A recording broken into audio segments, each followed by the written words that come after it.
Es un orgullo para mí tomar la palabra en este debate histórico como parte de quienes apoyan la despenalización y legalización del aborto.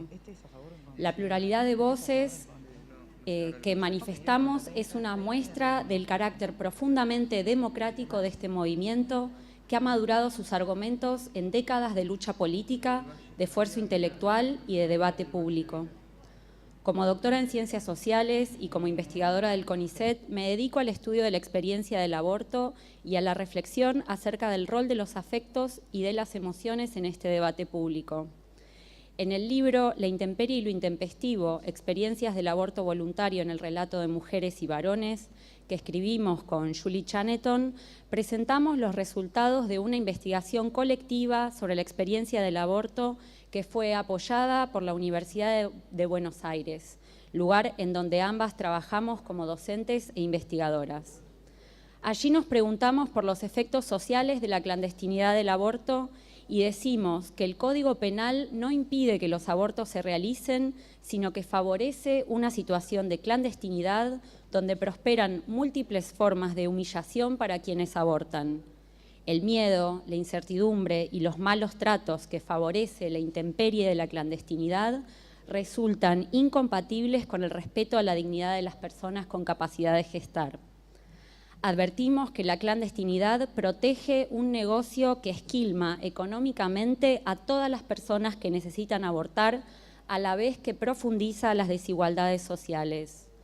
Con los mismos billetes, moneda nacional, se pagan los blancos camisolines de los consultorios de Recoleta, las pastillas de misoprostol, las sondas y el perejil. Pero en un mercado que está fuertemente segmentado por clase social, solo acceden a prácticas seguras quienes tienen suficientes recursos económicos y socioculturales. Para quienes tienen menor disponibilidad de recursos, el proceso tiende a ser comparativamente más largo, más penoso y sobre todo más inseguro. Por eso decimos que todos los principios de igualdad y de justicia propios de una democracia se hacen trizas en la clandestinidad.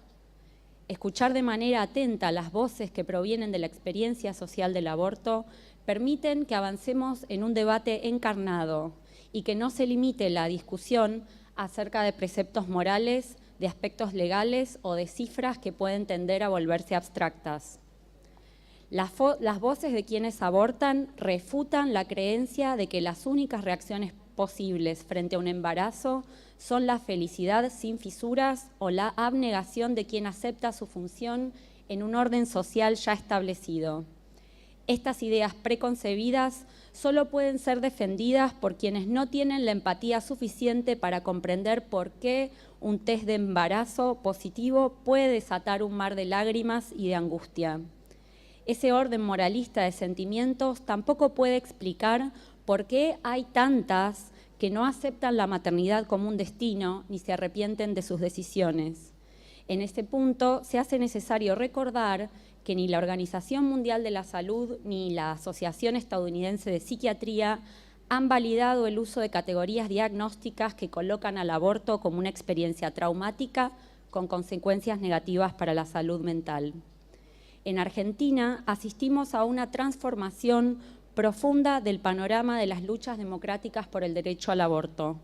Una demanda de décadas ganó nuevo impulso en 2005 con el surgimiento de la campaña nacional por el derecho al aborto legal, seguro y gratuito, que instaló definitivamente el tema como un asunto de interés público. Desde 2009, la línea Más información, menos riesgos de lesbianas y feministas por la descriminalización del aborto comenzó a difundir ampliamente información confiable sobre el uso de misoprostol. Poco tiempo después, las socorristas articularon una red federal de acompañamiento de abortos que trabaja mancomunadamente con profesionales de la salud que actúan desde un paradigma de derechos. Estas y otras numerosas acciones dieron paso y ayudaron a amplificar otras formas de sentir con respecto al aborto que hasta hace muy poco carecían de expresión pública.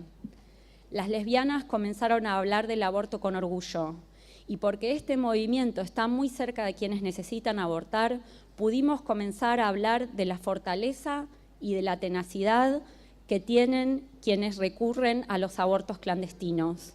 También comenzamos a hacer audibles las voces de quienes abortaron y no se arrepienten ni piden disculpas. Hasta hace muy poco era muy difícil decir en voz alta cuánto se desea un aborto cuando un embarazo es inoportuno. Médicos y médicas en esta sala comenzaron a hablar del alivio y el agradecimiento que sienten sus pacientes cuando pueden acceder a abortos legales. El secreto, la soledad y el miedo se van resquebrajando lentamente gracias a las historias cotidianas de solidaridad, de apoyo y de acompañamiento socorrista en situaciones de aborto. Ahora sabemos que nos tenemos entre nosotras para cuidarnos y para compartir decisiones que son difíciles, porque la decisión de abortar no es fácil ni se toma a la ligera. Solo quienes pretenden continuar tutelando las vidas ajenas y nos niegan el estatus de persona humana pueden sospechar del carácter reflexivo y responsable de estas decisiones.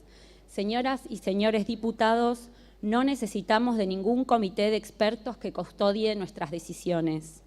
Los pánicos morales que buscan instalar quienes se oponen a este derecho no expresan otra cosa que un profundo desprecio a nuestra autonomía moral, a nuestros cuerpos y a nuestras vidas. Nosotras, en cambio, hemos aprendido a contestar colectivamente el orden social que nos aísla en el secreto, que nos debilita con la culpa y que nos quiere paralizar con el miedo. Hemos llorado públicamente a las muertas en abortos clandestinos y hemos expresado nuestra indignación en las calles. En este camino nos hicimos más fuertes, pero no dejamos de ser vulnerables. Aprendimos a hablar desde la fragilidad, pero no necesitamos colocarnos como víctimas. Demandamos el reconocimiento pleno de nuestra dignidad y de nuestra calidad de personas humanas. Pedimos que la lengua racional del derecho se contamine con nuestras experiencias y nuestras formas de sentir. Legisladores y legisladoras, escuchen el murmullo de esta revolución. Tienen la oportunidad histórica de saldar una enorme deuda de nuestra democracia. Voten a favor del aborto legal, seguro y gratuito.